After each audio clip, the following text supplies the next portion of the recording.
Geek. Talking baseball every week.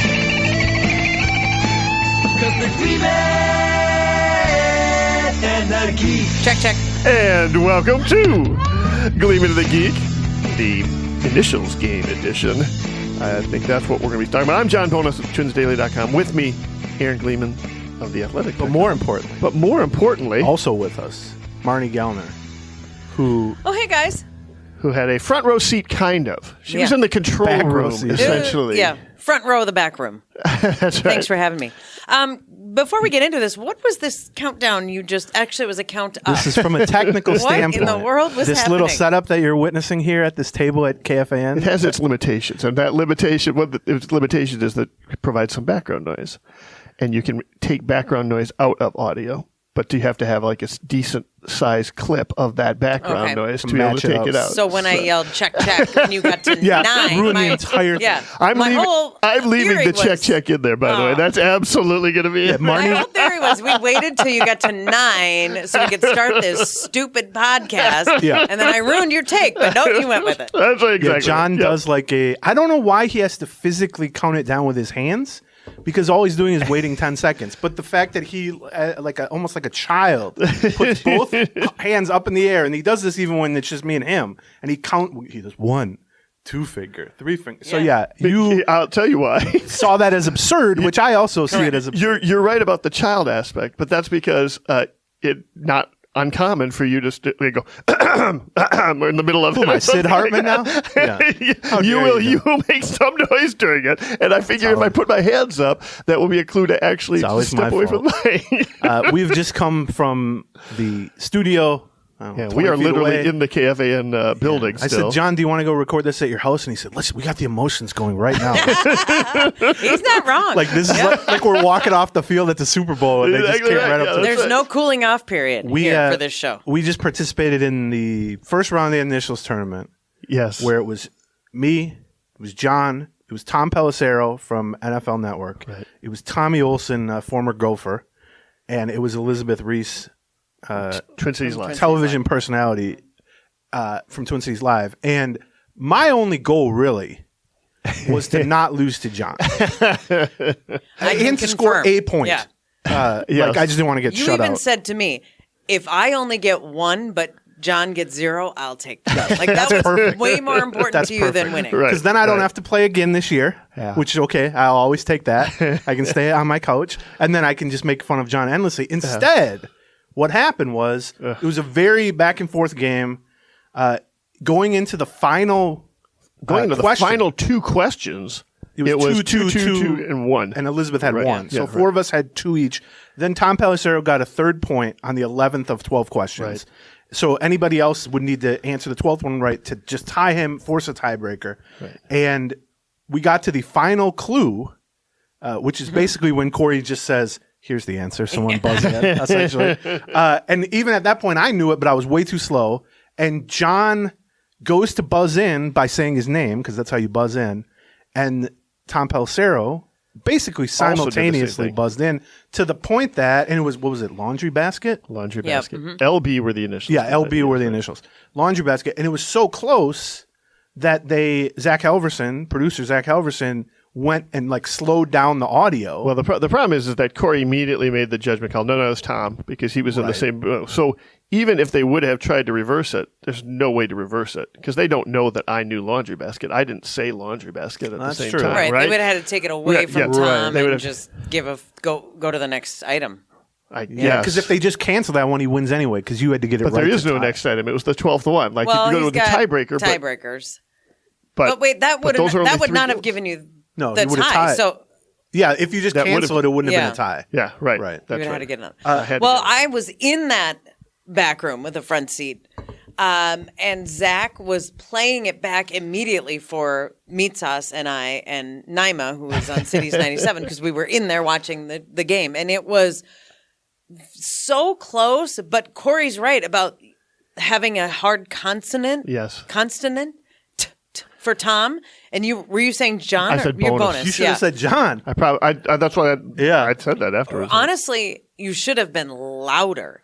because I think you were like, John. There's a I mean, first. And here's the problem. Someone ever he said wa- that. I Tom also was didn't so have a loud. mic right in front of me. Like I was Right, leaning so- over. Okay, Hockey. that yes, I'm glad But this you brought is his that own up. doing. So hockey, there's 1,000 people. First of all, there's 5 people playing, and as Marnie just described, in the side studio, there's 1,000 people watching. There's Right. also just I don't want to be like random Yes. like listeners Yeah. who have been invited into watching the main studio. Yeah. So there were probably 15 people here, Right. And so there's limited mics and seats. Right. But Hockey, who sits in the producer chair, Right. said as soon as this starts, I'll get up and John, you can sit in my chair so you have that mic right in front. And John said, Right. which he will now regret for the rest of his life, I like to stand up. Yeah, because I thought he would move the chair to the left, and I would stand in the corner where he was. Instead, he moved the chair to the right, so now I'm leaning over him to get So to the John mic. not only had to use his beer-addled brain to get the correct answer, he then had to lean into the microphone. I don't know why I'm defending. Why Yeah, am why I didn't defending you you? have Did you also notice that a couple different times I had to his headphones were all reattach my screwed up. headphones? Yeah. The cord fell out of my headphones. a tough so I life missed for some you, John. clues. Oh my gosh, Yeah. you probably should have brought that up during the game. I did not But notice that. here's how different John is from me, and I would say from the average person who's playing the initials game. In the moment, before Zach even replayed it, Yeah. John was like, because Hockey's like, I don't know, I think Well, he'd John. already He awarded lobbied it for to himself. Tom. And John immediately goes, no, just give it to John, give it to Tom. Blah, blah, blah. But you said I think I was first, but it doesn't matter. Yeah, like that's like, what?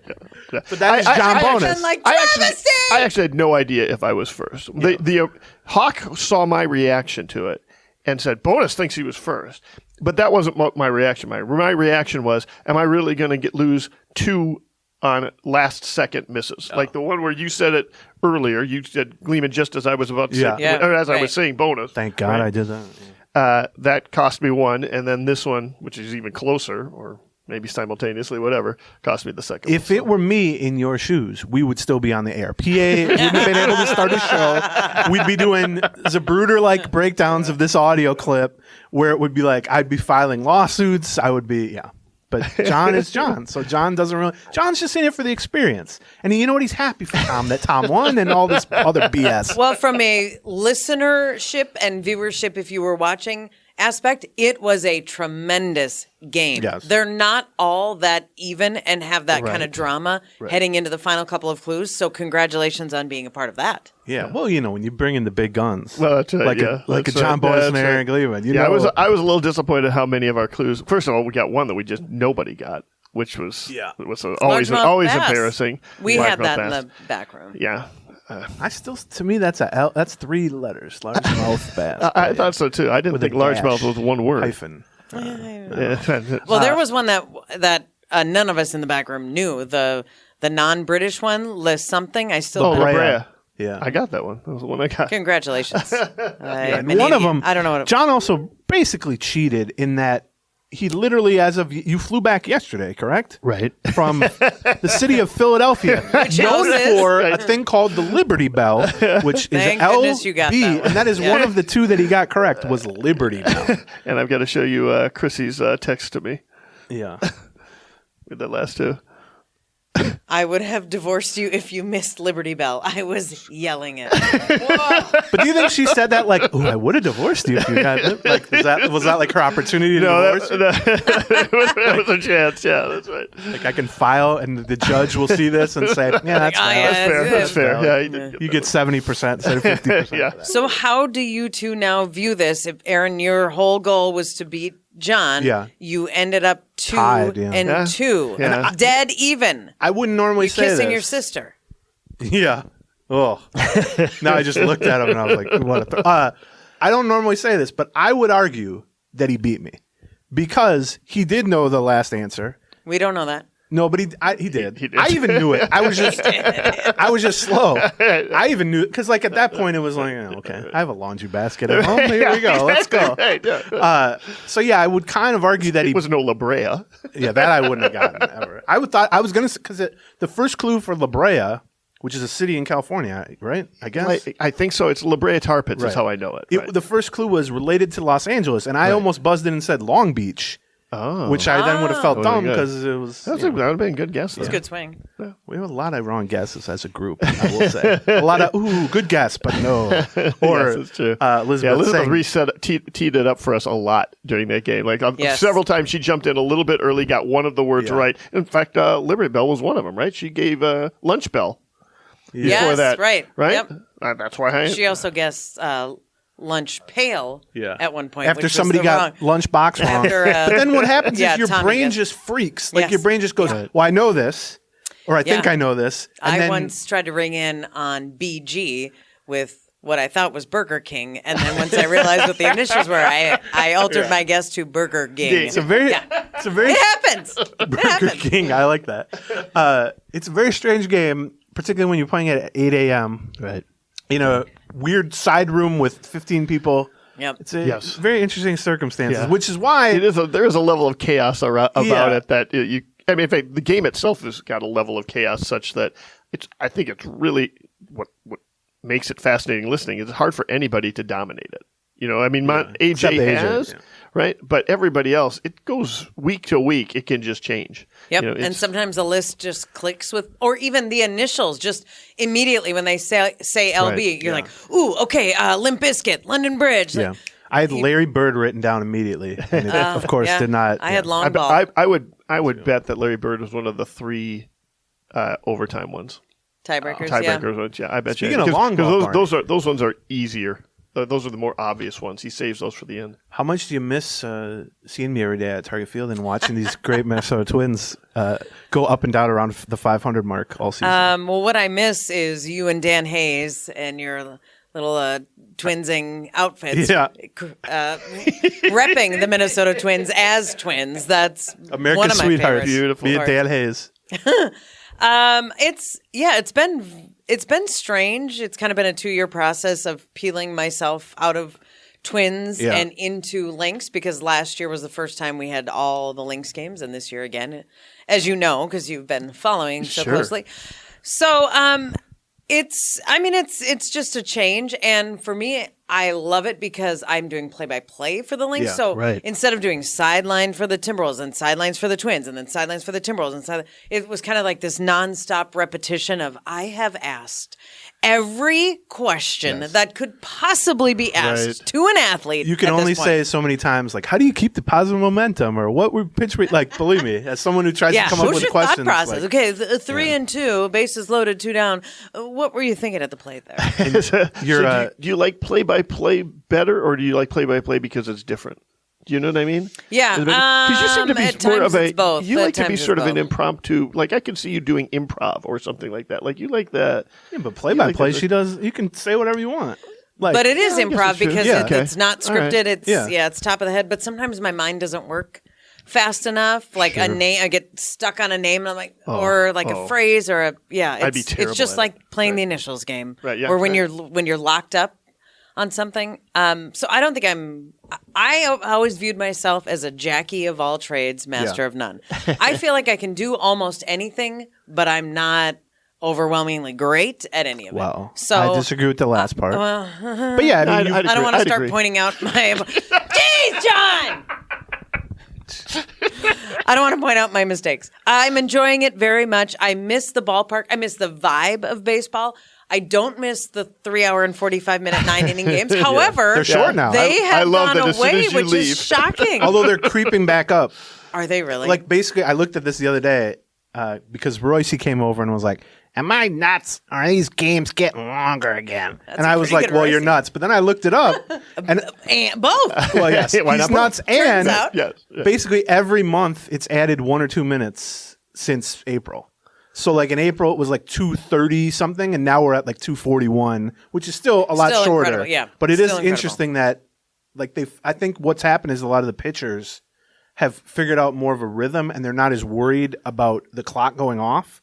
So they'll take it down further. Like early in the season, like Sonny Gray or whoever would be throwing pitches with 7 seconds left because he They was didn't like wanna get deathly close. afraid. And now they know like I can take Right. it.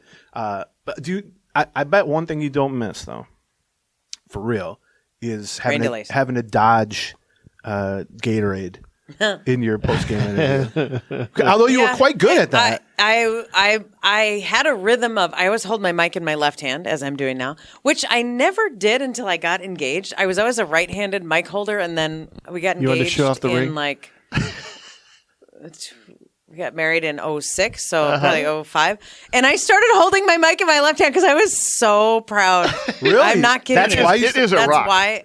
It is a rock, to be honest. That is Thanks. an It impressive ring. I wasn't- noticed that earlier today. But it's just plain. So most people have a lot of diamonds, and so then it doesn't look as interesting. gaudy. That looks... But I never was a left-handed mic holder, and then I got engaged, and I was like, the world needs to know! So anyway, I hold my mic in my left hand, and when the water would come, it was like I had this... The first thing they want is for you to save the mic. They don't... Your hair, your clothes, your makeup, your anything. Right. Who cares?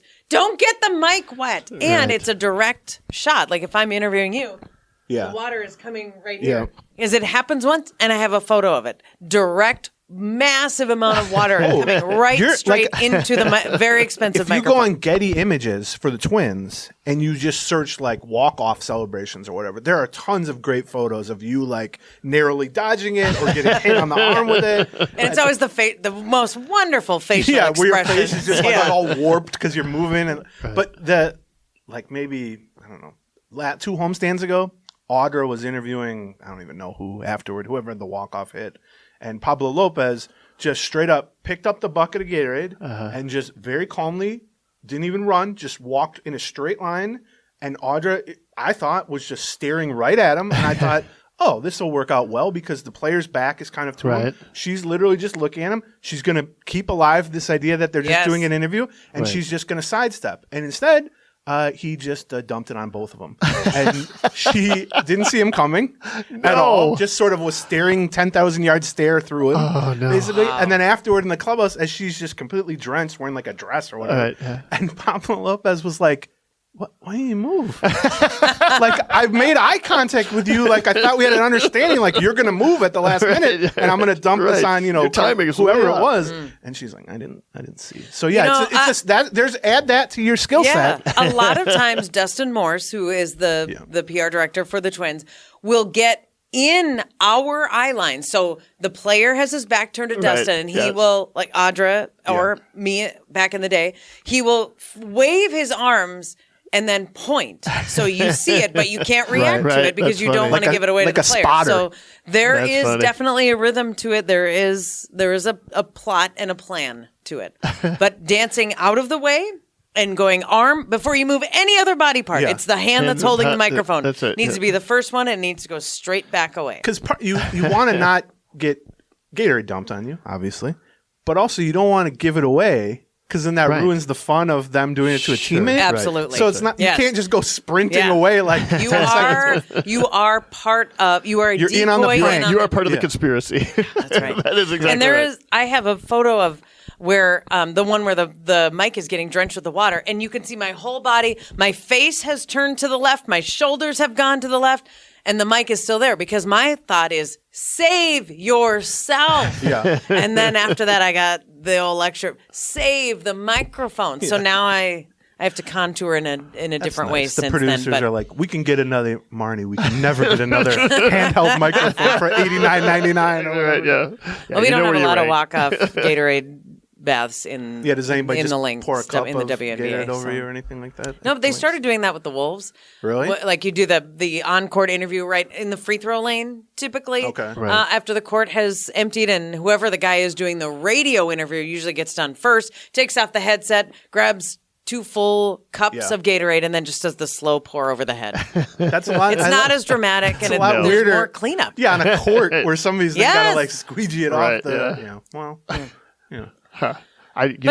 You people follow Gleeman and the Geek podcast for in-depth coverage. I didn't think we'd get into the mechanics and the logistics of the Gatorade shower. I always I wondered think about that's really good. Yeah, it's a skill. I would say you're missed.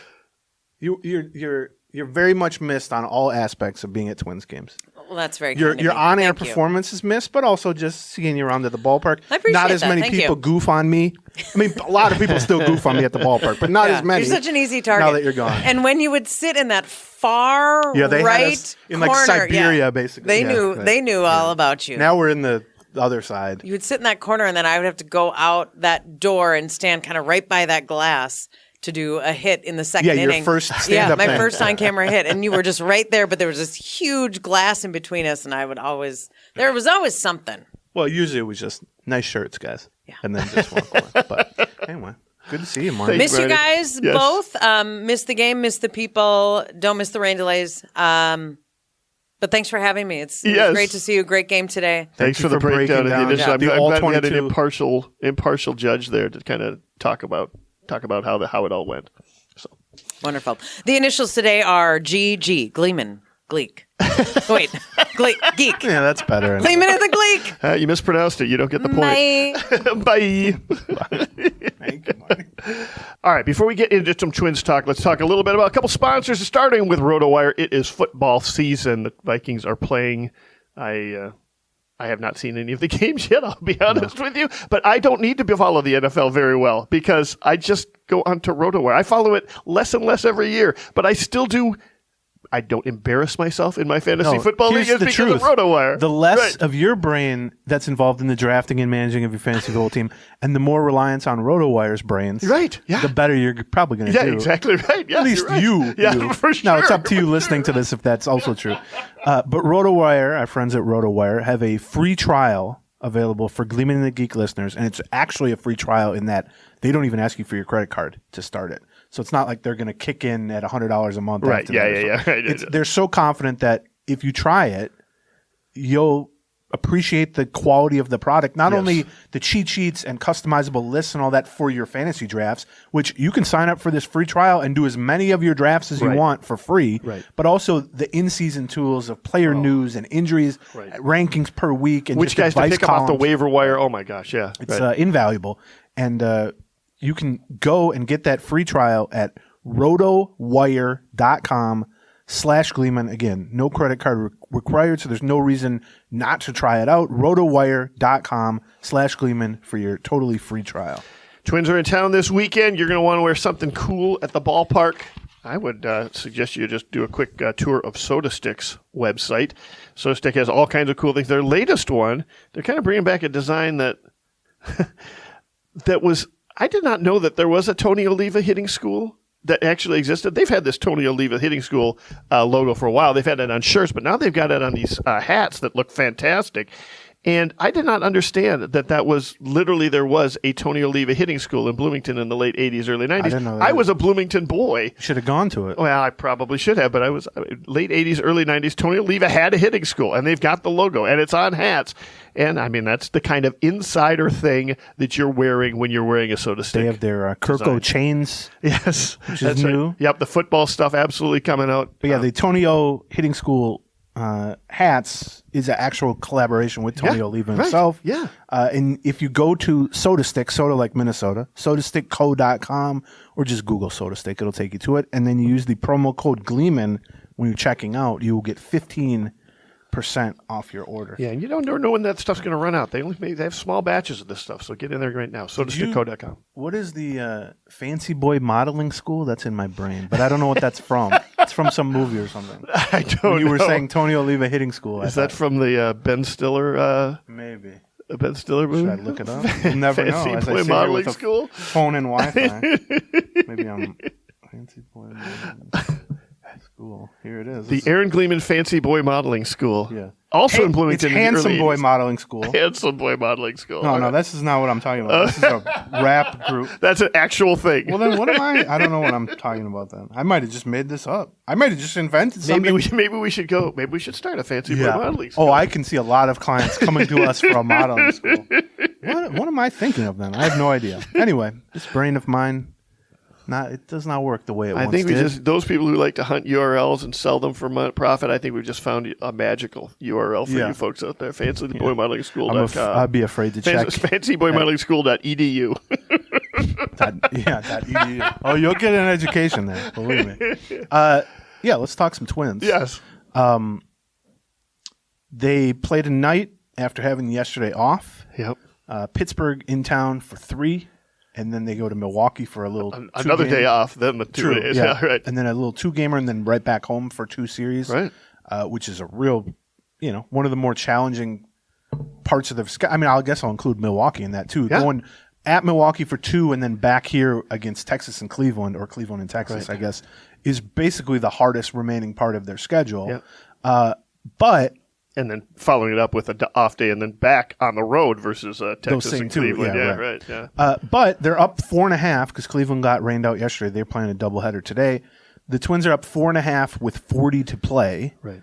And it's, being up 4.5 is good, but it's the 40 to play that's almost as helpful to them as the 4.5, really. Because, at some point you're going to assume,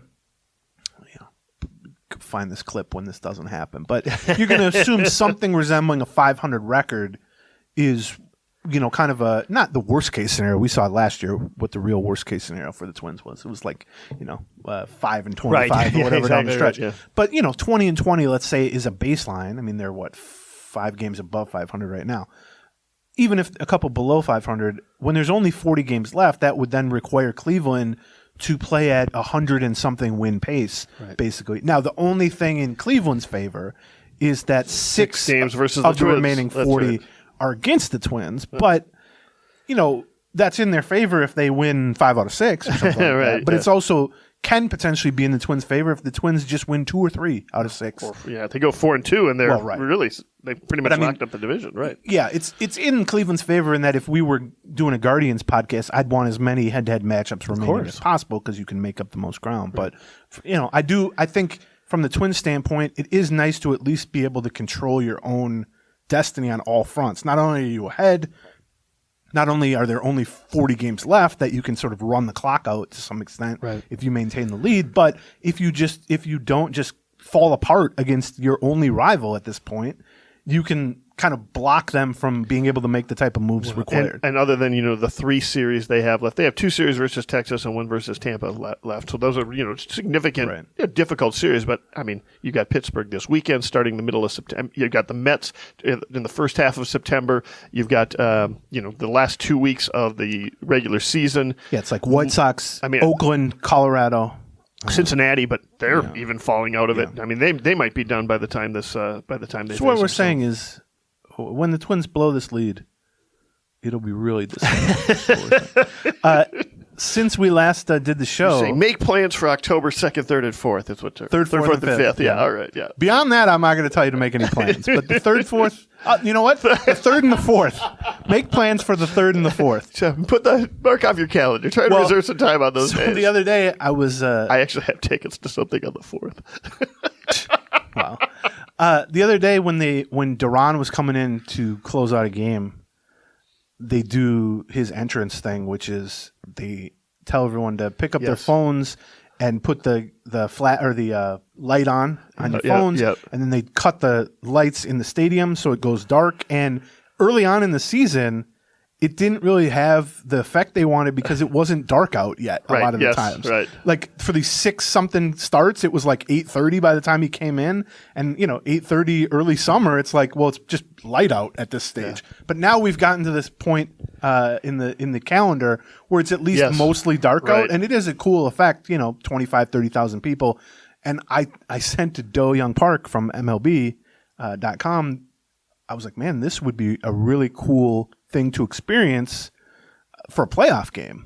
Right. And Doe said it would be, but damn well they're playing the day games in the playoffs. Well, that's true. They're not getting those primetime spots. That's a good point. Particularly if the Yankees are not the opponent. Now, if the Yankees were the opponent, we've seen in the past, they sometimes... That's looking increasingly unlikely. Right. The Yankees are a disaster. Yeah, the Yankees have could potentially have their first losing record since 1995. They're below 500 right now. But they have fallen apart. The Detroit radio announcers were blown away by the Duran introduction. Yeah, I was because it starts. They've altered it a few times. They went on for about 30, 40 minutes. Like we just saw, they really do it up for when Duran comes in there, and they were very complimentary of Duran because he's had unbelievable success versus the Tigers over his career until that particular. I do feel it also does feel like it makes Duran a little self-conscious. Well, it's interesting because they've tweaked the actual intro, and so now what it's become is it starts with the Undertaker. If people are wrestling fans from like the 90s, which I was, it's the Undertaker like dung bell, dung, and that's like really ominous, right? And it's dark, and then just like a very upbeat, Latin music starts up, where it's like I'm assuming lyrically a party, basically. It's not like, oh, here comes death to come close out the game. It's worth trying to find. I should probably try and find that clip and put it out on Twitter or something. The Detroit Energy talking about, because they're like, and they got a ribbon scoreboard. It's got fire. They got a spider crawling around. Yeah. It's nuts. Yeah, the tarantula. So it's good. Now it would be a little better if he was pitching like he did last year in the beginning of this year. Exactly. But we did. Someone tells me we covered Duran on the Patreon. We did cover him plenty. Yes. Yeah. That got the reaction I predicted, which was.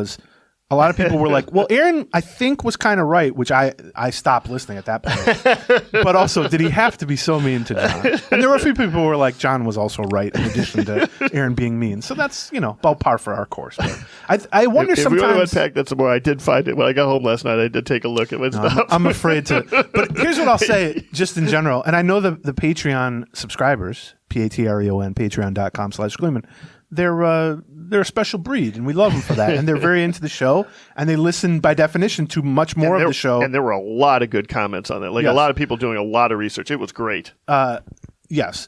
But two things about that. One, I did find it interesting that people took us arguing or me being mean to you as an opportunity to then be mean to both of us.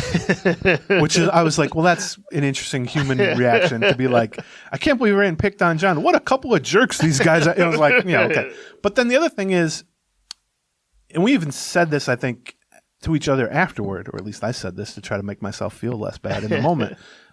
That was actually day one of our 13th year together as podcasters. Yes. And we've joked, It's like being an old married couple. And not that I would advise you to yell at your significant other or anything, but, certain stuff, it's like that didn't even, to me at least, maybe you felt differently, that did not register on the scale of like, I think if people listen to the early days of the show, I think those people not even really the early days, but like the mid days, like the year 3 through 6. It was even more common in the early days, where we would be drinking. Yes, because we'd be at a bar recording it or a brewery or whatever. Yep. But I mean, we had some real arguments where it was like, man, these guys just don't even like each other. And now it's more like, hey, Aaron could have been a little nicer making his point and maybe listen to John a little more. And I will accept that. That is a flaw of mine for sure. But yeah, this is not this old married couple, which, That's a good.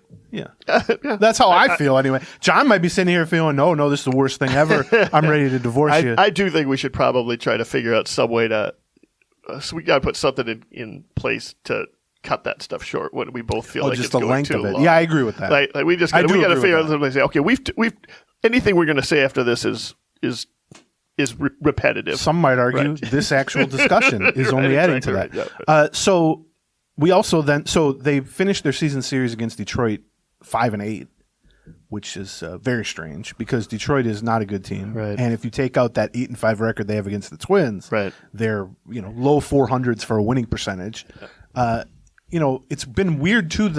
The 13 games they've played against Detroit, a lot of them they just were shut down completely offensively by Reese Olson and guys like that. Right. The last game though is they took a 4-0 lead. The Twins did. They then gave up 8 runs, and then scored 3 bang, bang, bang in the 9th inning to make it 8-7. And I'm sitting here going, oh, they're going to walk this off too. Right. And they almost did. Matt Wallner came about 3 feet away from walking it off with a 2-run homer down the left field line. Yes, right. One day after hitting a game-winning grand slam. Yep. And I thought, wow, the legend of Matt Wallner is just going to be insane. It's already kind of getting that way. But so he narrowly missed that. I mean, we've seen this sometimes before. There's usually I feel like even going back 15 years to like the Gardy era, there was always, because there's always 2 or 3 horrible teams in the Central, except like one of those teams usually puts up a decent fight against each of the contending teams. And a lot of times that makes the difference in the season. There have definitely been seasons where it's like, oh, the Twins went, 13-5 back when you played 18 times. Right, 13-5 against the Royals. And, Cleveland only went 11-7 against them. And that was the difference or something. Yeah. Now, hopefully this doesn't prove to be the difference. Because Detroit especially is facing Cleveland right now. Right. They're 4 games this weekend. They've got 4 games in 3 days. They're facing them 2 times today. We need Torkelson and Riley Green and those guys. Tyler effing Holt. Yeah. Holton. I think. Yeah. Holton. To play like they did against the Twins. But yeah, it's funny too, because we asked, Maeda afterward, we asked Baldelli a couple times, like, what is it about Detroit? And it's a tricky spot for a player or a coach or a manager to be in because they're never going to be like, I have no idea, we played like crap. They're not a good team. I mean, they're not, even if they believe that, which I'm not saying they do. But what Maeda said was, when you get into these, interdivision games, you play these teams so often. Like this start he made against Detroit, his previous start was against Detroit also. Right. And that happens quite a bit, especially they seem to be doubling up. Like we just said, it goes Cleveland, Texas, break, Cleveland, Texas. Right. Yeah. And so you end up playing, I know there was a point where somebody either this year or last year faced the Royals in 3 out of 4 starts. And so you just kind of get laid bare as a pitcher or as a hitter in terms of tendencies or strategy or pitch mix, or just hitters get a look at you. Yeah. And that was kind of Maeda's point, was like they've got good scouting reports on us, and the matchups for whatever reason are leaning in their favor, or at least sort of neutral to them, and they've taken advantage of that because they've been able to, once they feel confident with the matchups and the scouting reports, well, they can really do pedal to the metal because they're going to get to play us 10 times in 3 weeks or whatever. Now, that should cut both ways, you would think. But I will say, after getting shut down by Reese Olson twice, they did get to Reese Olson with plenty of base runners, a decent number of runs, plenty of hits. They didn't quite break it open, which turns out they needed to do. Right. But I wasn't expecting them to give up 8 runs after. But why didn't they break it open? Because they had him on the ropes. Because Tyler Holt, they brought in a left-handed reliever, which is the second time they've done it in the last 4 games we played them, because that same thing happened in the 3rd game of the series last time. They brought in Tyler, almost exactly the same thing. Like they brought in Tyler Holton to face, back on last Wednesday, I think it was, or Thursday, no, Wednesday. They brought in Tyler Holton to face Kepler, I think with the bases loaded, and then they just kept him in there for 2 more innings to get through 7. And then the same thing happened this time. And this guy's got a 5 ERA or something, right? Tyler Holton has pitched 3 times against the Twins in in the span of 9 days. Right. He pitched 3 times against the Twins. He went 1 scoreless, 2 1/3 scoreless, and 2 1/3 and 2 1/3 scoreless. Yeah, right. And both of those were like where now the game was somewhat. It was at least decent leverage, and it would just shut down the Twins versus a lefty for middle innings. Right. Now, on one hand, he's a 27-year-old rookie, middle reliever for the 4th place team. Right. On the other hand, he does have a 1.74 ERA in 62 innings this year. So now the Twins have helped that quite a bit. Right. But, yeah, that's true. Yeah, that's fair. Okay. But yeah, that's definitely a strategy that we've seen, and it's not so much. I don't think we've seen teams adjust their starting rotation to put more lefties against the Twins in general. Okay. I think we've seen them when it's just a coin flip of who's going to pitch in the 6th inning or the 5th inning or whatever, just a couple innings here. It's going to be some, our 7th or 8th best reliever or our 5th or 6th. I think we've started to see more and more managers go, well, I'll just put the lefty in against them. Yes, right. And within that, when the Twins don't do any damage against those lefties, it incentivizes managers to just let them roll through the lineup at least once, so you get multiple innings. And so I think that's been an issue. I think where it really could become an issue for them is if and when you get to the playoffs. Right, of course. 2 ways, which is, one, teams might actually adjust their starting rotation for you in the playoffs. Yeah. If it's, well, this guy's our 4th starter, and our first 3 starters are righties, but we could bump them up to the 2nd spot just to make sure that we throw a lefty against this lineup that ranks dead last in baseball in OPS against lefties. And then the other way is teams will build out their playoff bullpens and add as many lefties as they can because they're not going to be afraid of the 3-batter rule because there's no one that can really punish a lefty. It's not like they got some big bopper coming off the bench, and even guys like Correa or Buxton or whatever haven't really punished lefties. And so the fear would be, like, let's say you're playing Toronto and Kikuchi. Kikuchi starts game 2 when he normally might not start any of the first 3 games. Yep. And then you get into the 5th inning of the first game, and I don't know their bullpen well enough to say who the lefties are, but they're like, well, normally we would turn to this righty, but why would we do that? We'll just throw a lefty in there and let him try to go 2 1/3 or whatever. And so I don't really know how you combat that other than, I mean, it's too late to go trade. Start to hit lefties. Right. You just got to start to actually produce like the lineup should. And I mean, I don't think there's any way to build a lineup against lefties with their available pieces that is going to be good against lefties. But there's no way that the group that they can put out there, which often includes 7 or 8 right-handed bats out of 9, there's no way that they should be this bad. And you look at like the individual numbers, and it's like Correa's now overall for the season got pretty good numbers against lefties, but he hasn't crushed them. But then you start to look at guys who were brought in specifically to fill that role, which is Donovan Solano. The weird thing about Solano, he's been really good overall. He's been better against righties than lefties. Say Ryan Jeffers, who only hit lefties prior to this year, has actually been better against righties than lefties. Kyle Farmer, who's really only offensive skill over the last 2 or 3 years, has been knocking around lefties. He just hasn't done it this year. And same thing with like Michael Taylor and some other guys. Obviously, Buxton is a big component of that. He's been terrible against lefties when healthy this year, and in past years, he destroys lefties. I mean, most good right-handed hitters over a large enough sample will destroy lefties. It's like not even really in question. Now, there's degrees of that, obviously. But so I don't really know. And, you know, they picked up Jordan Luplow, that's the only thing he really does. That's true. Is hit lefties, and that helps. Although they're going to get to a point where keeping him on the roster is going to be tricky potentially. I mean, we should talk about. So also since we last, I think one of the bosses here just looked in the window, surely impressed by what he saw. Pretty sure that's who it was. The boss, I think. The big boss. Yeah, okay. I think. The big boss man. Okay. Speaking of 90s wrestling. Do you remember the big boss man? I don't. I was not a very 90s wrestling guy. Well, yeah, because you were 50 years old. Yeah, exactly. I was 12. Yeah, exactly. Right, It was a guy whose character was a cop. So he would come in like a cop uniform with a nightstick. Oh, beautiful. And then he would just kind of, Okay. Anyway, Royce Lewis, back off the IL. Yeah. The first of what could potentially be 3 or 4 hitters coming back from the IL. Right. I mean, they're certainly hoping that's the case. They avoided having to make any significant roster decision. Well, at least a tough one. Right, yeah. I mean, losing Willie Castro. Oh, no, for sure. Now, I wonder if they need this room. Because now Halverson You want me to pause? just looked in here and made a bad thing. Yeah, pause. Okay. We have changed location. We've been kicked out of the, quote, social media room. Because people needed to use it. Social media. Right. For social media, I suppose? I don't know. There's no podcasting room. We're in an actual production room right now with soundproofing. Oh, yeah. stuff. We're classing it up, really. Totally now different. I feel like radio. Yeah. Feel the Should we quality. do like a weather report, a traffic report? It's 11 after the hour. You were listening to...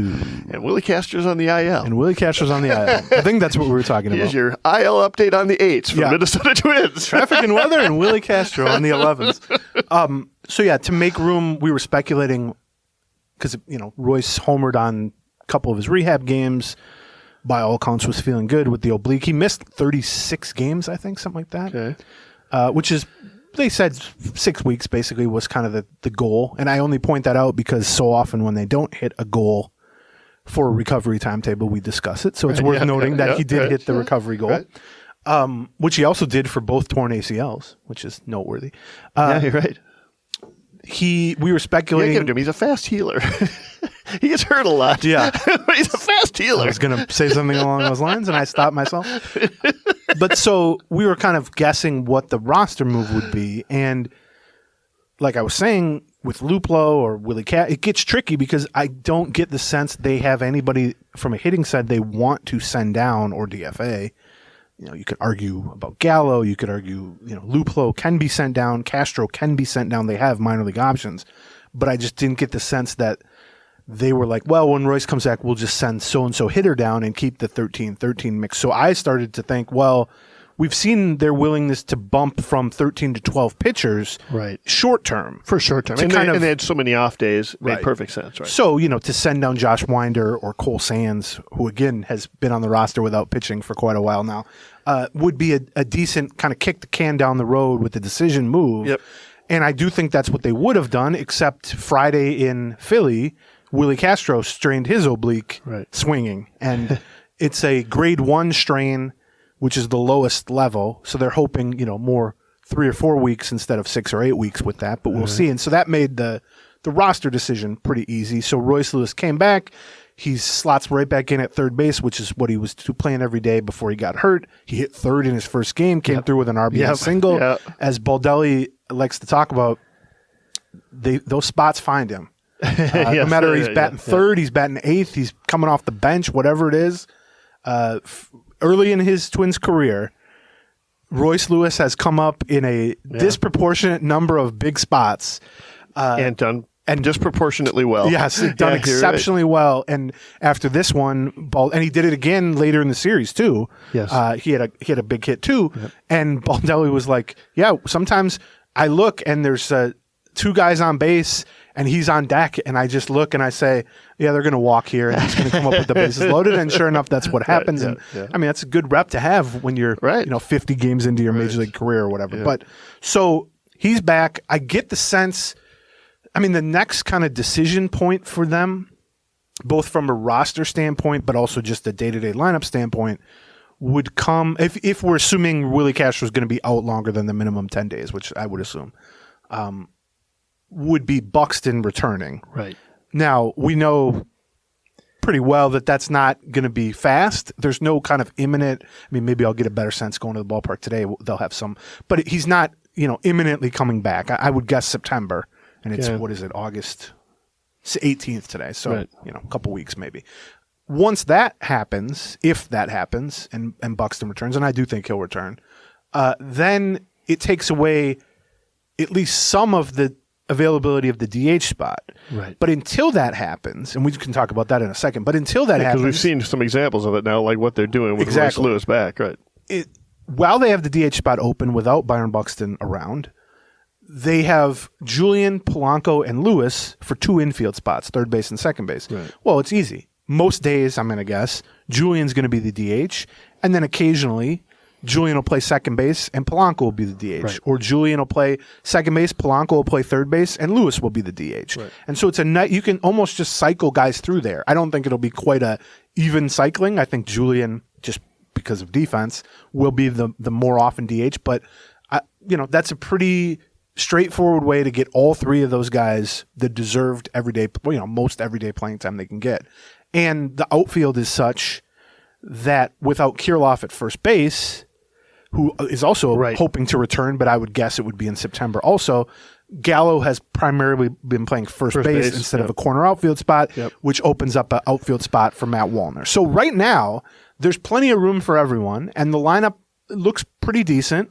And they have a lot of lefty-righty options. They got some switch hitters. They got some bench bats. Ryan Jeffers, we can talk more about him later, but he's really been thriving lately to the point that he's even been part of the DH mix a little bit to try to get him some extra at-bats outside of just the... Well, I mean, for that matter, he's been thriving enough that Christian Vasquez has been in the first base mix. Well, that one even another step. That's a tougher sell to me. But that was only one game. But not defensively. I mean, Vasquez is fine at first base. Vasquez can play third, too. He has before. It's just, I don't know that you want to be playing your weak hitting, struggling backup catcher really at this point at first base, even against a lefty. But so in the near term, they're in pretty good shape roster wise and lineup wise. I mean, missing Castro is a loss, not from a raw offensive production standpoint, but from he's a switch hitter. He can play everywhere, and his base running and base stealing have really provided a jolt and an aspect of the lineup that they just otherwise don't have. Although Royce Lewis is fast and Michael Taylor's fast, and even Julian has, I think, 3 for 3 on steals. But Castro was a real weapon, especially when they brought him in mid-game off the bench, because he could just run at will and would often steal third, could score on choppers, and also played a lot of third base, left field, center field, switch hitter. It allowed Baldelli to essentially make any mid-game moves he wanted without even having to kind of plan for how they were going to put out a defense. Yeah. Because with Castro and with a couple other flexible guys, there is no way that you're going to be left without a decent alignment. I would suggest he's the kind of guy that is probably more valuable in a short series than in a 162-game season. Yeah. You know what I mean? Like it does allow you in game to use, have a little bit of speed as a weapon if you need it. You need to get you need to get somebody in scoring position. You can bring him in that position, and then you don't have to worry too much about screwing up your defensive alignment one way or the other. Yeah, I mean, you look at him. It's funny. He's second on the team in terms of position players in wins above replacement, and he leads the team in win probability added. And you look at his overall numbers, and I think he's got like a 710 OPS or something like that, like a below average OPS. But he's been exceptionally good in clutch spots, runs in scoring position, high leverage. Now that's not predictive. I'm not sitting here saying, Willie Castro is some kind of clutch god, but it did happen. Right, yeah. And it's helped the Twins to wins. But yeah, to your point. You're forgiven if you think he's pretty valuable because he's been pretty valuable. Now, does that mean the next 100 games he would be similarly valuable? No. I mean, he'd probably be as valuable as his raw numbers would suggest, just probability standpoint. But yeah, I mean, if they get into the playoffs, I don't imagine Willie Castro would be starting game one or maybe any of the games in a playoff series if you have the options available. But I damn well would guarantee he'll get used off the bench. The other thing that losing him makes you a little thinner at is center field, which is why we're seeing Gallo roaming center field in the second game of the series. I don't know if Taylor's just getting a day off or if he's starting to feel something again. Like he was making all those, he's throwing his body around like a rag doll at Michael Taylor doesn't need to be playing every day against right-handed pitching. No, that's true too. Right. He's not. Right. He's got 260 on base percentage for the year. I mean, he's done a lot of good things. But so that's where they're at. I think, we joke a lot about how cart before the horse, like there's no need to say, well, what will happen in 2 or 3 weeks if Buxton is back or if Buxton and Kirilloff are back. I do think we used to spend a lot of time on that. Yeah. We've learned gradually, somebody will be hurt is what it's going to or one of them won't come back or whatever the case may be. Right. Now, if those guys do come back, they are going to have some tough decisions, although at that point, the roster expands from 26 to 28 players in September. So at least one of those guys can return without a subsequent. Yeah, I mean, that doesn't help you with the playing time situation, which is really probably the bigger dilemma, but it does allow you to not worry so much about the roster spot. Right? So that's where they're at, like from a position player front. And I mean, I don't know. I think to that point, like once Buxton comes back, it's going to be I'm assuming, Wallner and Julian don't slump horribly or something like that, or Lewis or whatever. It's a pretty tough sell based on how Buxton has performed this year, but even more so based on how they've each performed this year, which is exceptionally well for rookies. I mean, the Twins' 5 best hitters are all 26 and under.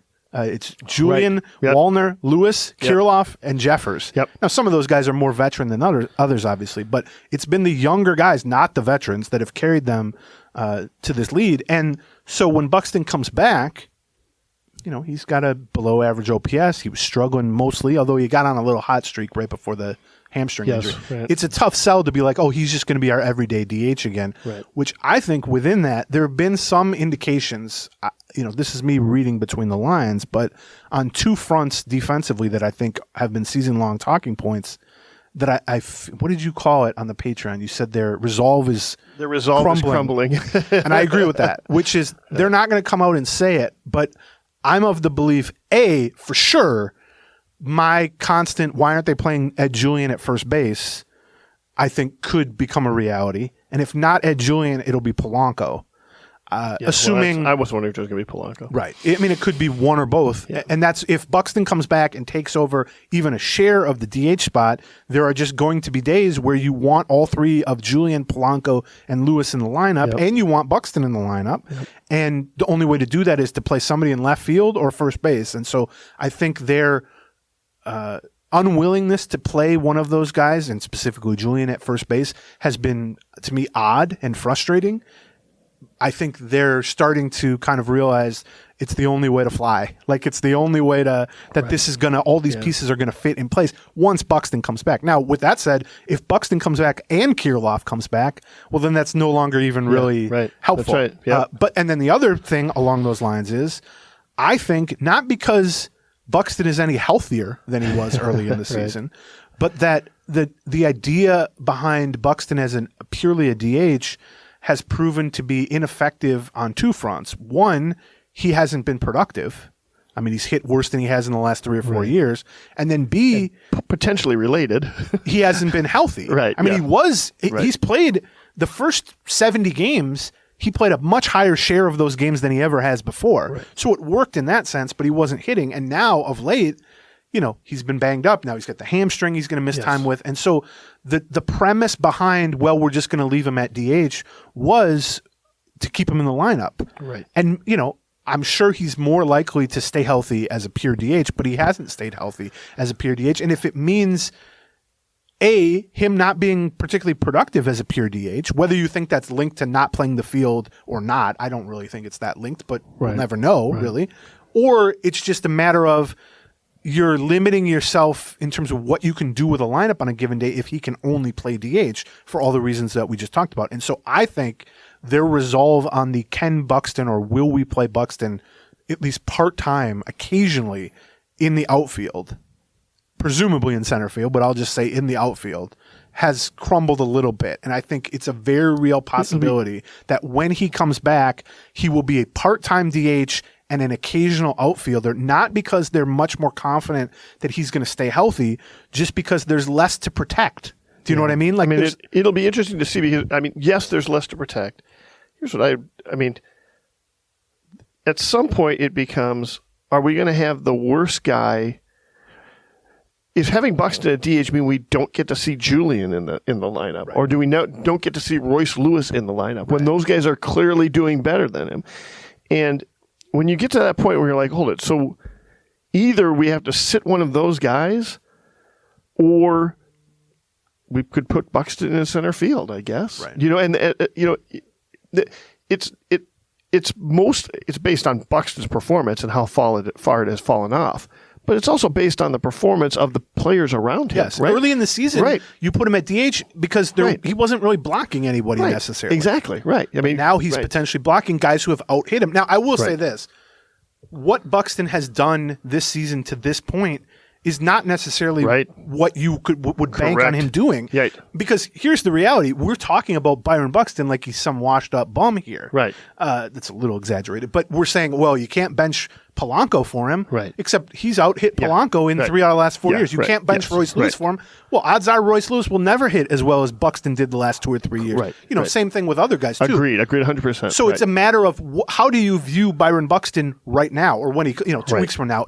Do you view him as the guy who had a slightly below average OPS in the first half? Well, if that's the case, then all those guys are better options than him against right-handed pitchers, certainly. Right. But if you view Byron Buxton as Byron Buxton, the guy who was an all-star last year, the guy who has slugged above 500 the last 4 years, and is a legitimate middle-of-the-order threat when he's rolling, well, then I think that's a much trickier thing, which is why I think it's not just about how often does he play at DH, it's about can we then sneak a few games a week or even a couple games a week against lefties, let's say, in the outfield. But that's, I'll be interested in this when he gets to the point where he's close. Does he do a rehab assignment this time? I've been told they believe he will go on a rehab assignment. It's been a long time. He's got to be on a rehab assignment.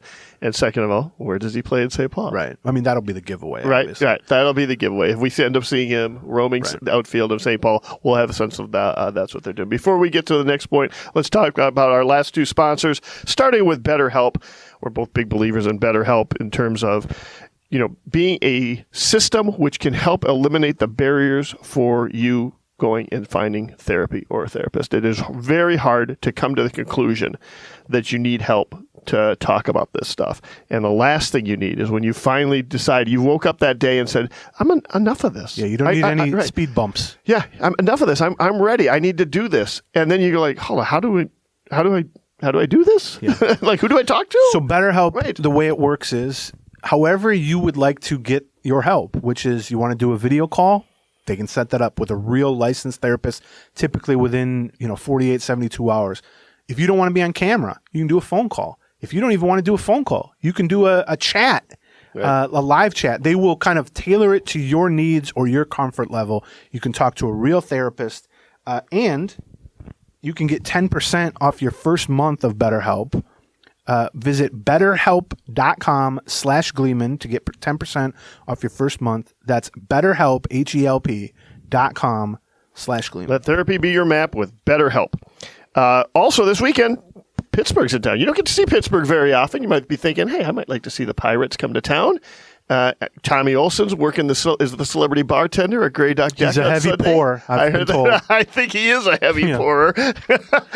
So grab some tickets, and we like to recommend Game Time as a way for you to grab tickets, especially if you sign up and use the Gleeman promo code. The Game Time app, their specialty is hard to find tickets, and that includes not only sporting events, but like concerts and shows and stuff. For sure. But then last minute tickets too, which comes in handy if you're just sitting at a happy hour or you're sitting at the Loon or you're sitting wherever, and you go, yeah, let's go walk over to Target Field. Yeah. You can literally pull up the app on your phone. Bonus has done this. Oh, for sure. And as you're walking, you can secure tickets. By the time you get to the gate, you're good to go. Yep.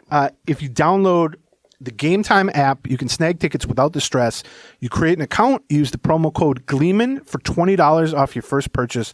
Terms apply, but again, create an account, redeem the code Gleeman for $20 off. Download Game Time today. Last minute tickets, lowest price guaranteed. Okay, so just on the one last thing on the lineup front, like we've talked about this quite a bit because it's really kind of built and more guys keep getting added to it. The idea that they're being kind of carried by guys who weren't even on the opening day roster. Right. And that includes Kirilloff.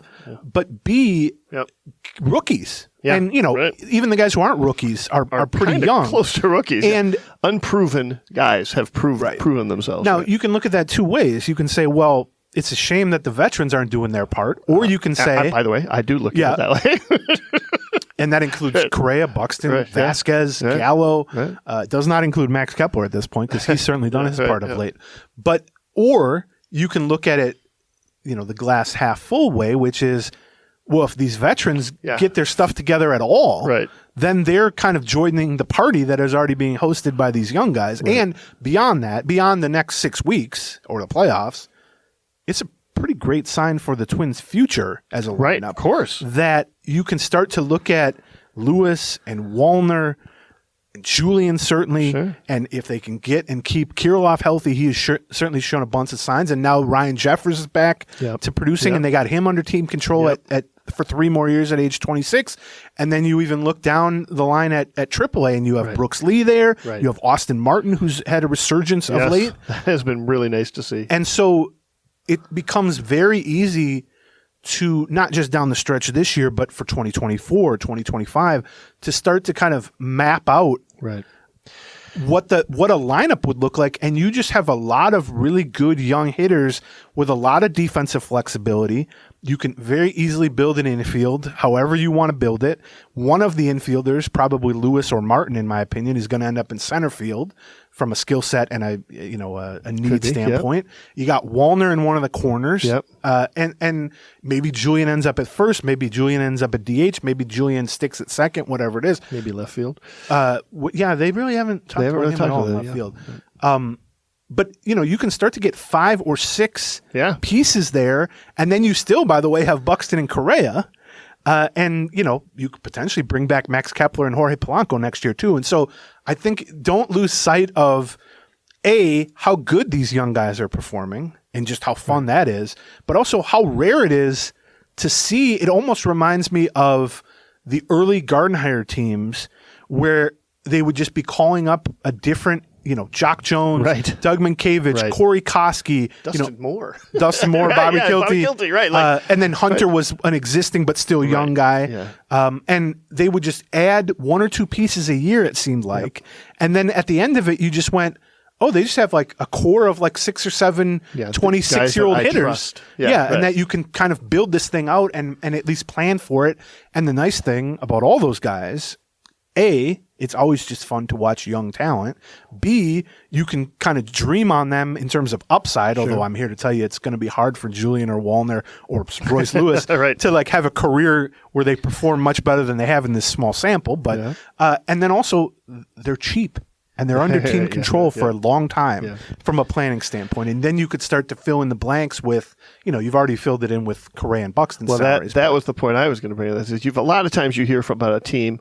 The Rangers are a good recent example. The Padres are a good example. The Phillies a couple of years ago were a good example where they're like, we've got all this young talent that's going to come to the majors, and we want to prepare for that, or we want to start surrounding that young talent with veteran signees, leaders, etc. That we want to keep that, we want to keep the veteran guys around to kind of coach the rookies and also perform, give the example in performance and raise everybody, because we got this whole group that's coming up. Well, the Twins certainly didn't advertise if they were doing that, but it's kind of worked out that way, right? That they ended up signing, Buxton for a long-term deal, Correa to a long-term deal, getting sort of the Vasquez, I guess, would be another example, right? To, okay, we're going to go out and get some, high-endish free agents to sort of be the core of this team, and then turns out the youngsters who, for the last couple of years, a lot of these guys have struggled. Like, listen, Royce Lewis has had a great start. Royce Lewis, we kind of thought we'd see maybe 2 years ago, right? Because he's had the injuries. Kirilloff, we kind of been waiting for 2 years on Kirilloff, right? Julian's a little different story. Wallner's a little different story. Those are new guys that came up. But even like Jeffers is another one, right? And it's interesting to see how this has come together without that narrative being sort of part of it, right? Where you've got the veterans and you're going to be joined by this upcoming wave. And now, yeah, you're right. It's a lot of it's easy to get excited about this team in 2024, 2025, 2026. Don't take for granted. And pitching, we can talk about the pitching side of it too. I mean, Bailey Ober was somebody who didn't start on the roster. He's actually, Joe Ryan, I'm still optimistic about, despite his recent strain. Yeah. On the pitching front, in the Joe Ryan front, it sounds like he's going to make a rehab start maybe this weekend. And then they've pushed back. They used the off days. So they had 3 off days. They had Monday and then Thursday and then the next Monday off, right? Which is very uncommon. Right. I mean, the average week you average like 1.2 off days or something like that over the course of a whole schedule, essentially. I bet, yeah. So they've basically had 3 weeks worth of off days in 10 days. But they use that, and we were kind of speculating how they might take advantage of that. What they did was they kept Pablo Lopez and Sonny Gray on their normal schedule, more or less. Yeah, they each had one extra day of rest. Right. But they didn't elongate the rotation. So they bumped Dallas Keuchel from what would have been a Friday start if everyone just stayed on their turn to Sunday, which then means Lopez and Gray are going to start Friday and Saturday. I think that does a few things. One, it just maximizes the number of remaining games that are started by Sonny Gray and Pablo Lopez, which is a good thing. Yeah. I also think it lines them up for Cleveland in the upcoming. I'll have to take a look at that. That might have secondary, but more than that, it very much decreases the likelihood that you would need a 4th start from Dallas Keuchel. Right. Yes. Now, I would argue, and I have argued on the Patreon, that I wouldn't even be giving him a 3rd start. I would just have Louis Varland. But Louis Varland started last night, so that's not doable anymore. But they knew that. I would have just given that spot after the first 2 Dallas Keuchel starts, where he got literally 0 strikeouts in 36 batters. That's enough. Like, you're only viewing him as a placeholder. It's a nice story. He's a good guy. All that stuff. He's had a great career. But you do have a pretty decent young pitcher in Louis Varland, who's pitching very well of late at AAA and has had some success in the majors. I would have just handed that spot to him. But they decided not to do that. Right. But by juggling the rotation the way they did, Keuchel is lined up to start against Pittsburgh. Right. And then it would be, it would require Joe Ryan really not being on the schedule they're hoping him to be on from a rehab standpoint to then need a 4th start from Keuchel, which would be next Thursday or something like that. I mean, that's immediately following Keuchel's start, they have an off day. Then they have 9 days in a row with games. So, provided they play all each of those, that would put him in the 5th spot on that one. It would put either Ryan or Keuchel in the 5th spot on that one, which gets him another day of rest after it. Well, that's true. Right? Yeah. And You know, I guess I would, and actually also gets you to September 1st, where you get a roster expansion. So yeah, I mean, I guess Dallas Keuchel being in the rotation for 2 more starts would be my third choice here. My first choice would be Joe Ryan's able to come back. My second choice would be Louis Varland. My third choice is Dallas Keuchel. Now we'll see. I mean, maybe he pitches well against Pittsburgh. It's hardly a fearsome lineup. Maybe he pitches well enough against Pittsburgh on Sunday that you say, oh, he's earned a 4th start. I've seen enough to just think there's not a whole lot more to tap in there. That's not to say he can't have an outing like he did in his Twins debut, where he just sort of wriggles out of trouble and keeps him in the game. I mean, it is Pittsburgh too. You know, it's not the Phillies. You say that. Yeah, but it ain't the Phillies. So yeah, that rotation wise. Obviously, they're hoping that Ryan is able to come back. I know he's been doing a lot of throwing. He threw a bullpen session a couple days ago, reported that he was fine. So now it's just a matter of him making at least one rehab outing and then what they kind of view as his need to make a second one. If they don't, he can just jump right back into the rotation. We'll see how many home runs he gives up. That's the thing. It's like, it's one thing to get him healthy. And I do believe that the groin injury is legit. And I do believe that it affected his performance and the things he talked about, kind of not getting that extension fully on his fastball and just not being 100%. But it's not like a guarantee that he's just going to go back to what he was before the groin problems. I mean, he pitched through that groin injury for weeks and weeks, made a half dozen starts or 7 starts or something like that. And so, yes, he might rejoin the rotation, but all eyes are going to be on his performance. I mean, there's going to be a magnified look at his performance, and that is he giving up, home runs? Is he able to get swings and misses at the top of the zone? Is his velocity kind of fluctuating back and forth? Because that's key. I mean, I don't think he's no longer really being counted on to make a playoff start. But that can change in a hurry on both sides. Yeah, right. I mean, if Kenta Maeda wears down the stretch, or if somebody gets hurt, or if Joe Ryan just pitches like he did in the first 2 months of the season, he could absolutely jump into that 3rd spot in the rotation. So that's key too. There was one other. That's probably it on the rotation front. I don't know. We talked about Jeffers a little bit. I wrote about Jeffers this morning, which hopefully people will go read. Just kind of how crazy it's been that 2020, he came up, which was 2 years after they drafted him in the 2nd round. And when they drafted him, the kind of scouting report on him was he's a bat first catcher to the point that a lot of people thought, well, he'll just be a DH or a first baseman. Right. And he was not, I think Baseball America ranked him like 295th, and they drafted him 59th. Right. And at the time, that raised a lot of eyebrows. It was like they drafted a DH catcher. Right.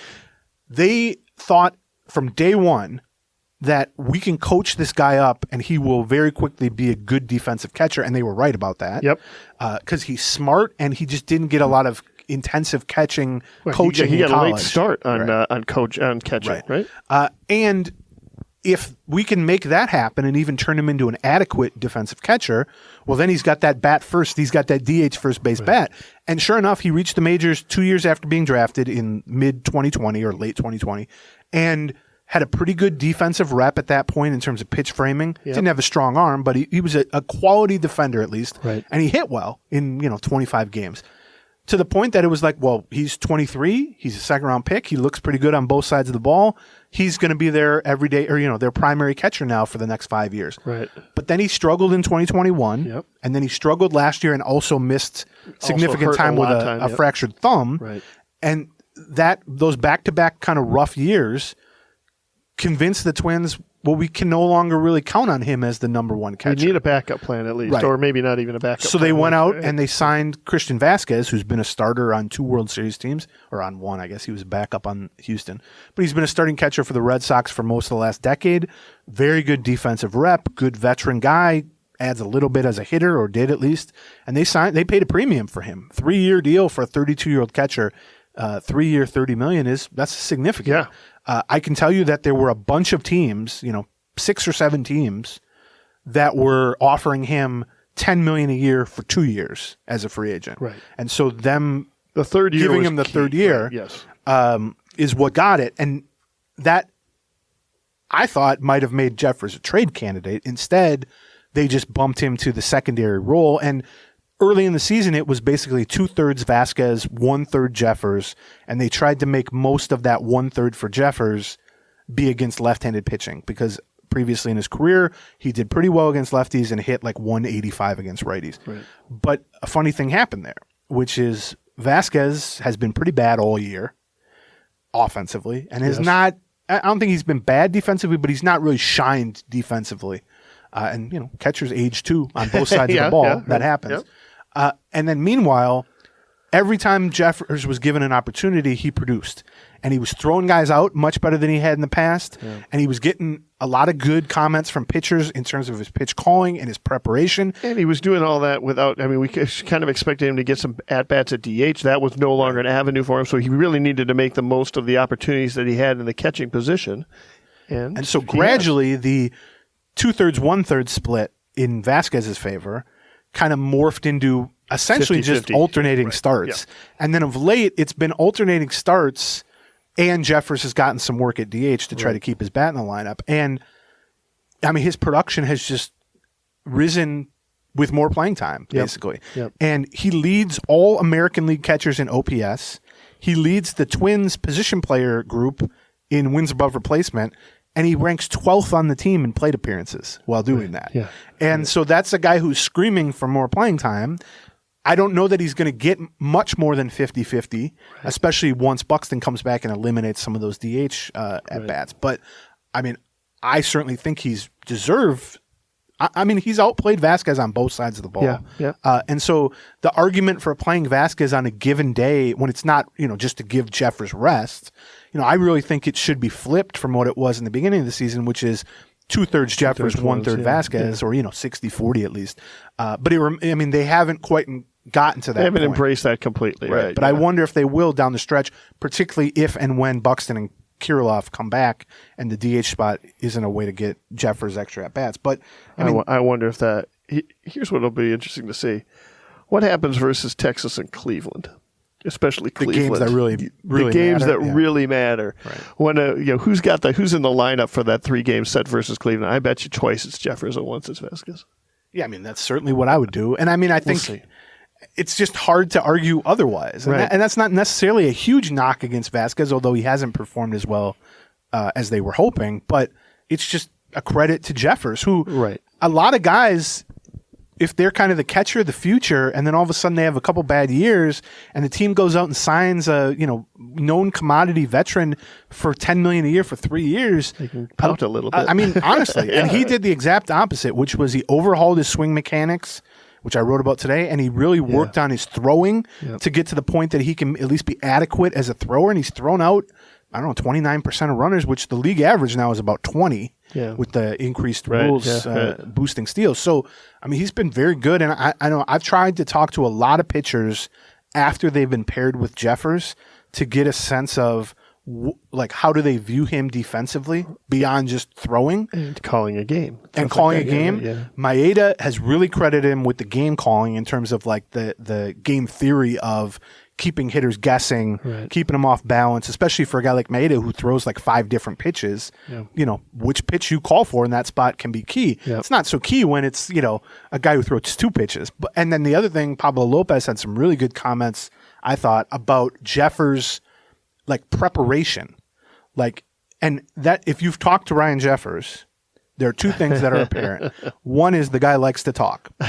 Yes.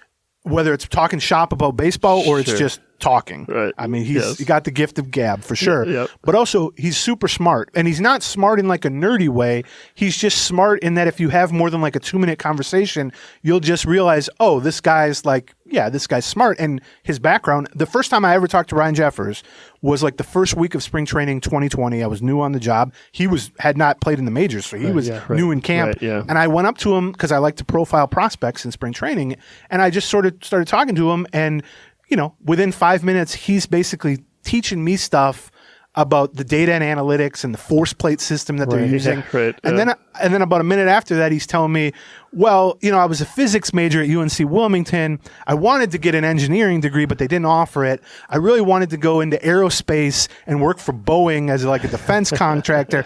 And I'm like, okay, this all makes sense now because Yes. I'm a nerd and you're way above my head with what the stuff you're talking about. And you're 22 years old here. He's a STEM guy. Yeah, he's definitely he's a guy I think who probably enjoys the homework aspect of being a catcher. Probably. And by the way, Lopez is the smartest guy on the team.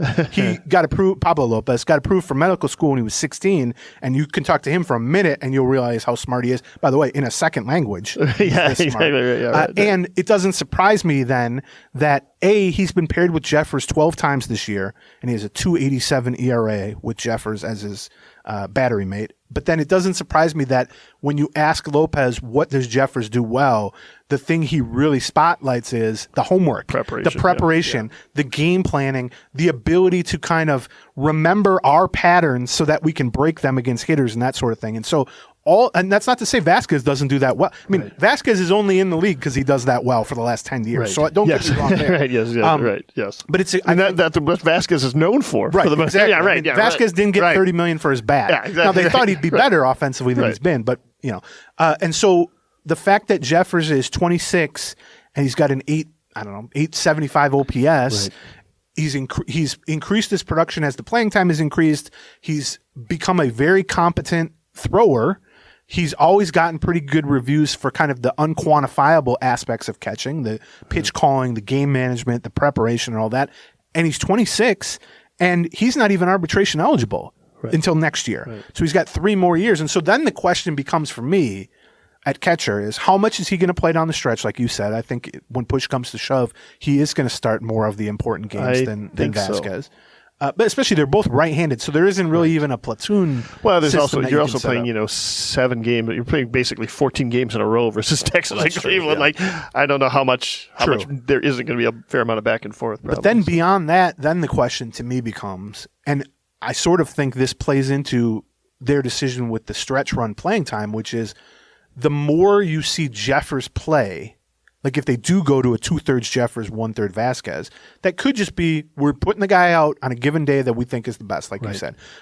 But at some point, if that really swings in Jeffers' favor, I think it's a signal that they no longer view Vasquez as kind of atop the depth chart for the next 2 years. Right. So then the question becomes, and this is cart before the horse, obviously, but then the question becomes, how much of a 2-year, $20 million commitment, which is what would be remaining after this year, would you have to kind of eat to move him? And Vasquez has not been good. I mean, he's been essentially their worst hitter all season. His throwing has slipped a little bit. I think his other defensive metrics have been just fine. I mean, I still think he's a low-end starter now instead of kind of an average starter now, I would say. I would agree. But given how desperate even good teams are for catching help, there's going to be some team that views a 2-year, $20 million deal with Vasquez as, well, not ideal, something that if the Twins were to eat a third of that, let's say, then it's what he might get as a free agent anyway. Dude, he's 32 years old. Right. Like he's not 34, 35, 36 years old. Right. So then my question becomes, after this season, are you confident enough in what you've seen from Jeffers this year that he's kind of legit now, that the changes he's made to his swing and his throwing are going to stick? And if you are, well, then $10 million a year for Vasquez to play as a backup role is too much money and not enough playing time for him. And here's the other thing. They have a guy named Jair Camargo, who's 24 years old at AAA, very good defender with a very strong arm, one of the strongest arms they've had, and he's going to end up with 20 homers in back-to-back years. He's kind of a short, squat, right-handed hitter who swings at everything and has some good pop. And to me, skill set-wise, he's an ideal backup. Right. And honestly might have upside as kind of a low-end starter himself. And so if you could move on in some way for Vasquez without having to eat the majority of that contract, I actually think you could feel somewhat comfortable going into next season with Jeffers as your 2/3 guy and Jair Camargo as your 1/3 guy. Yeah. And, maybe they want to sign, Sandy Leon type as the third catcher just in case or something to have in the organization. Right. But they're in a good spot at catcher now long term, but in the exact opposite way we kind of thought they'd be in a good spot after they had signed Vasquez. I also wouldn't shock me if they decide, you know what, let's play it back again. See if Vasquez ends up bouncing back a little bit from what was a down year. Just the way he's throwing people out at trying to steal bases makes me wonder a little bit about some of the health aspects that he might be facing during this year. So listen, if they end up, bottom line is it's just nice to get good production from a place you don't get good production, and if they don't want to screw with it, that's fine with me too. So yeah, well, they're going to need the $10 million. Well, they might. They're at a spot where, yes, they got some young guys who are cheap, but if you look ahead to next year, particularly if they're going to bring back guys like Polanco and Kepler, which I think they're probably trending towards that. Probably. I'll believe. I'll believe they're going to bring back Kepler until proven otherwise at this point in time. And he's performed like certainly a $10 million player, which is his option for next year. They're going to be strapped for payroll space unless they're going to dramatically up the payroll. And I think that's probably pretty unlikely. This is a topic for another day, but given the television situation, if anything, I could see them potentially dropping the payroll because of the uncertainty surrounding local television revenue past this year once that contract with Valley is up. I think how they do in the postseason probably has something to do with it as well, too. Also true. They feel they're close. Let's see. Okay, so just to finish up here, a couple other things. I don't know. Bullpen, we already talked a little bit about Duran. We've talked about Duran in the past 96 hours more than we need to, probably. Right, he's been, regardless of what pitch you think is being thrown too much or too little, or what's the damage has mostly come on the fastball, but just in general, he's been not as crisp of late. The fastball velocity is much more often 101 or 102 instead of 103, 104, which I realize that sounds silly to be obsessing about that, but it does matter. And, I don't think he's been horrible by any means. I do think there's been some batting average on balls in play, bad luck against him, but he's given up more homers than he has before. I think, he's falling behind in the count a little more than he used to, too. I think that I think the curveball has trouble throwing for a strike sometimes, and sometimes it's not a not competitive pitch. It's in the dirt. The splitter itself has hurt him as well in but some of those most of the things. damage is on the fastball. I mean, they're rocking his fastball lately. Well, they're hitting the fastball, but he's falling behind in the counts, I think, on the other stuff. So then the other part that's bad, and we saw this play out during the Tiger series, is Griffin Jax has had a great stretch in the middle of the year. I mean, he struggled a lot early with a lot of weird, fluky, bad stuff happening to him. Yeah. Then in the middle of the year, he put together like 25 outings in a row where I think he allowed one run.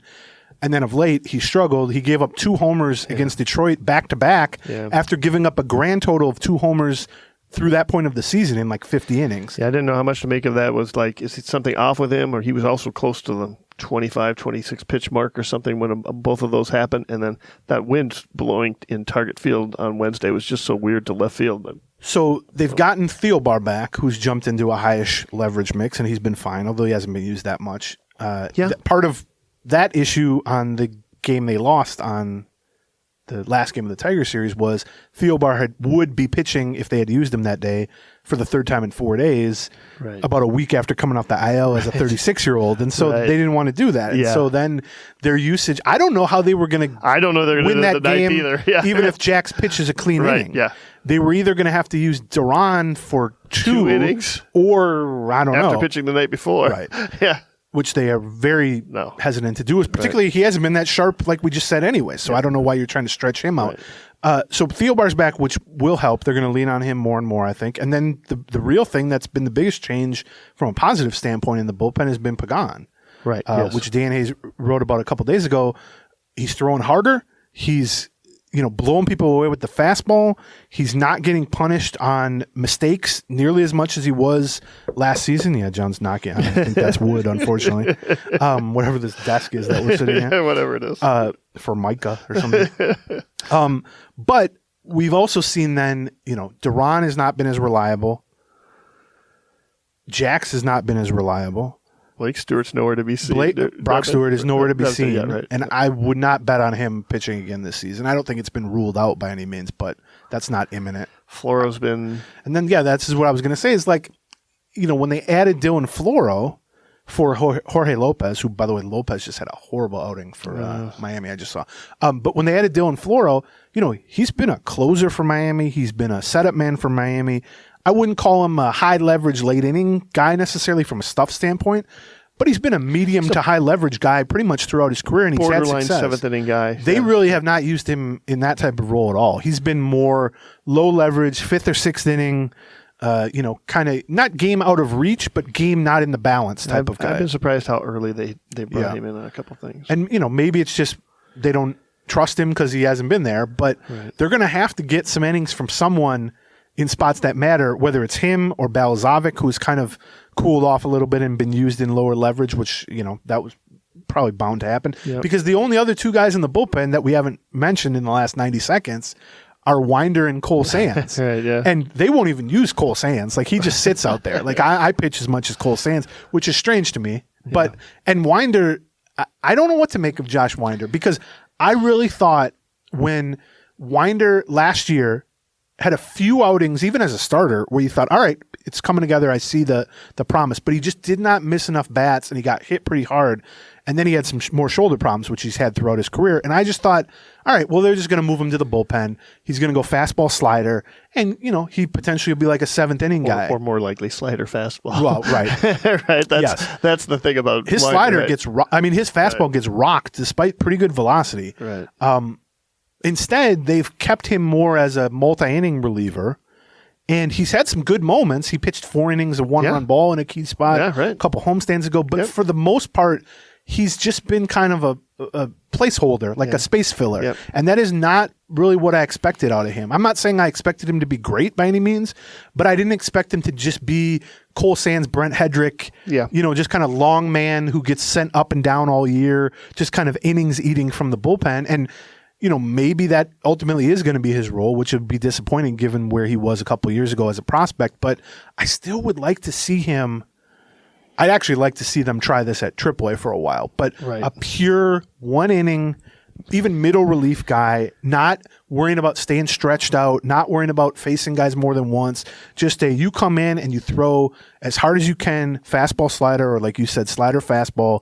And I just feel like we haven't seen that, good or bad, enough to pass judgment, but their usage of him suggests they just don't think there's a there there. Do you know what I mean? I haven't paid enough attention to sort of what he's doing or compared to stuff like that. He started this year on the IL, right? I mean, he's had a lot of shoulder issues throughout his career. I mean, it's been the story of his last few years. I mean, other than, a brief flash of, holy cow, we might have a real starter here. What was the beginning of last year? Was that the beginning of 2022? Or 2023? Or 2021? I can't even remember which one it was. No, last year. Right? At this point, I'm just sort of like, I don't expect him to be a high. I don't know. I picture him as a high-end reliever, in part because I have trouble seeing that from slider first guys most of the time. I mean, I guess you can. Plenty of guys have figured that out and been able to do that. I don't know the Winder. I never got that impression with him. Well, I don't know. And coming back from spending the first, it feels like their goal mostly with Winder is to figure out how to keep him healthy for 6 months at this point. Right. I guess, but I mean, a lot of relievers are slider first guys. The problem is if his fastball, which velocity wise is fine, right, he just gets no swings and misses on it at all. It just gets hit, and that. I don't know how you fix that. I mean, maybe you disguise it a little bit better than they are. Right? I mean, he's never going to succeed. If you can't avoid getting crushed with your fastball, it doesn't matter if you're starter or reliever. I mean, you need to at least have a viable fastball that you can throw for strikes and you can get some swings and misses on. And I mean, I don't know. I saw something the other day. I'd have to look. But he's at like 8% whiff rate on swings on his fastball. And just so people know, like a good whiff rate is like 30%, 35%. Now, fastballs are a little lower because they tend to get put in play. But and then otherwise in the bullpen, I mean, this is why we were both saying, why did they not trade for a decent reliever or two other than Floro? Yes, right. Because Jorge Lopez, they whiffed on pretty badly, obviously. Moran is not trusted, and they were counting on him taking a step forward this year, obviously. De Leon, who they signed off the scrap heap, had some nice moments. And if you would have told me in May, hey, in August, he's actually going to be a reliable guy, I would have believed it, except he blew out his arm, and he's out for the year. Stewart. And then Stewart, who was probably their best reliever at times, is a big question mark to return. Alcala has never reemerged basically in 2 years. And there's really not, I mean, we talked about all the different options they have at AAA, whether it's Varland sitting there to be waiting for the rotation, or guys waiting to be in the lineup. They just don't have that in the relief ranks, which is again why we were so baffled by their inaction at the deadline. Which is part of when we talk about like the playoff rotation, why Maeda's ability to shift to the bullpen is a factor. And I honestly, if they're not going to use Varland to start in place of Keuchel, and if Joe Ryan returns soon enough that fifth spot is full anyway down the stretch, I would just be very tempted. And I say this having watched his brother, Gus Varland, come in and make his Dodgers debut a couple nights ago, throwing. I mean, first of all, they look identical to each other. Like the same mannerism, same delivery, same kind of short arm, 97-mile-an-hour fling delivery. And he's just a pure reliever because he had some control issues in the minors. And who knows what kind of career Gus Varland's going to have. But I did think, well, Louis, from a velocity standpoint, is very good as a starter. Right. Louis' difficulty becomes, command within the zone, off-speed stuff, kind of being able to mix up pitches beyond his fastball. And what gets him in trouble is he'll leave one over the plate, or just from a pitch mix standpoint, he doesn't have good enough off-speed, and he gives up homers. Well, plenty of relievers with good stuff who give up homers as starters shift to the bullpen, and it's a complete game changer because now you can focus on one off-speed pitch. You don't have to pace yourself. You don't have to kind of do the game theory of, well, I'll start him off with fastballs. You just throw smoke. Tick or two up on your fastball. And that's the other thing. I mean, he's throwing 95, 96 pretty consistently, Louis Varland. As a starter, could he be 97, 98 with one breaking ball essentially as a reliever? That would be something I kind of interested in. Because it might be their only remaining option at this point is sort of, what does it become an all hands on deck a little bit when it comes to the bullpen? I don't particularly care what everybody's long-term role is at this point. Maybe we just got to find some guys to carry us through the. He would not be the first good young starter to be used as a reliever in August and September and then just go right back to starting. I mean, there's nothing that would preclude him from entering spring training as a starter. And in fact, this would be a way to kind of limit his innings and everything. So I guess if they are worried about Joe Ryan, or they think they're going to ditch Dallas Keuchel soon if Joe Ryan is not able to go, then I have no problem leaving Louis Varland as a starter because you would actually need him as a starter. But at the point at which it's September, when there's only 5 starts for each guy left to make anyway, and your bullpen is struggling more than your rotation, and hopefully Joe Ryan is starting every 5th day, then it's like, well, is Louis Varland doing us better starting games at AAA and remaining a break glass in case of emergency option as a starter, or could he actually help us in the bullpen? And I just think it's going to become increasingly difficult not to make the argument that just from a pure stuff standpoint, he wouldn't be one of their better relievers. So that's something to watch too. And then the other thing we didn't even mention, Correa has sat out twice now, despite the fact that there's a million off days. Right. So they've tried to kind of double up the off days for him. So he essentially had 4 days off with the plantar fasciitis heel problem. And we talked a couple episodes ago because I had written about Correa's kind of season-long struggles, and something we preach on the show all the time is when a very good player suddenly just sees their performance plummet. Especially when they're 28 years old. Right, in their prime. And I wrote 36, all about how rare it is for a guy to just lose 100 points of OPS at age 28 or whatever. More often than not, it's either revealed in the moment or after the season, oh yeah, this guy was playing through fill-in-the-blank injury. And in this case, we know the injury. We've known about it for months. The whole season, essentially. I mean, pretty early. And he's played, he's been remarkably durable for a guy who's had plantar fasciitis for 4 months.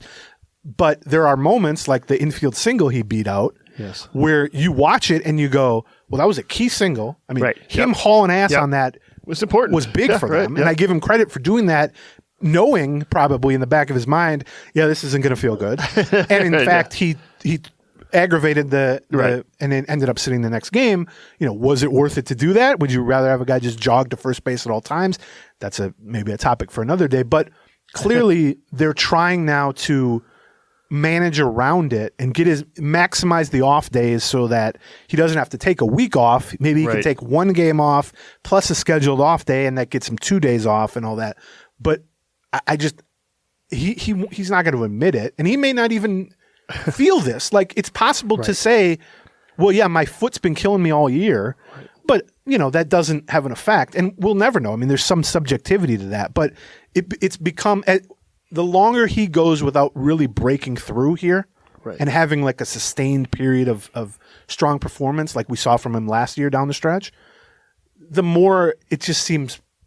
I love to say Occam's razor on this show, but it just seems very obvious that, well, yeah, of course the foot that he's been dealing, or the heel problem, has been an issue. Which is also one of the reasons why it becomes more and more important that when they've got opportunities like they have, this weekend versus Pittsburgh, or in the next 2 weeks when they're facing Cleveland, that they make some hay, because this is a team that could probably use a little recovery time in the second half, in the same way that Buxton's getting, yes, he's out for a hamstring injury. I don't doubt that he's got a hamstring injury. That's not what I'm saying. But on top of that, I just wouldn't mind Buxton getting, a couple of weeks of R&R, Yes. So. I mean, you want to win the division however you can win the division. And right.